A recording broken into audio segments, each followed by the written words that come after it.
नमस्कार मंडळी, डिंपल्स किचनमध्ये तुमचे खूप खूप स्वागत आहे। आज आपण उपवासाची बटाटा भाजी कशी करायची ते बघणार आहोत।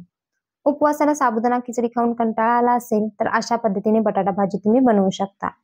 या भाजीची रेसिपी अतिशय सोपी आहे। चला तर मग वेळ न घालवता लगेचच रेसिपीला सुरुवात करूयात। उपवासाची बटाट्याची भाजी बनवण्यासाठी इथे मी 3 मध्यम आकाराचे बटाटे उकडून त्याचे असे चौकोनी तुकडे करून घेतले आहे। आता आपण लगेचच भाजी बनवायला घेऊ। त्यासाठी इथे मी 2 मोठे चमचे तेल गरम करत ठेवले आहे। तेल गरम झाले की यात 1 लहान चमचा जिरे घालून घ्या। जिरे छान फुलले की यात 1 बारीक चिरलेली हिरवी मिरची घालून तेलात छान परतून घ्यायची आहे। हिरवी मिरची तुम्ही इथे तुमच्या आवडीनुसार कमी जास्त करू शकता।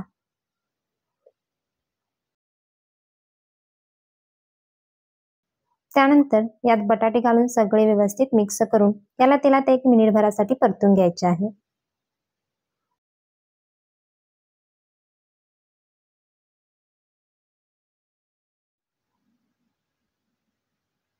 त्यानंतर यात अर्धी वाटी शेंगदाण्याचा कूट तसेच चवीनुसार मीठ घालून सगळे व्यवस्थित मिक्स करून घ्या। शेंगदाण्याचा कूट जास्त दिवस टिकावा म्हणून टिप सहित कूट कसा करायचा हे मी ऑलरेडी चॅनलवर शेअर केले आहे। त्याची लिंक हवी तर मी डिस्क्रिप्शन बॉक्समध्ये देते, तेही चेक करा।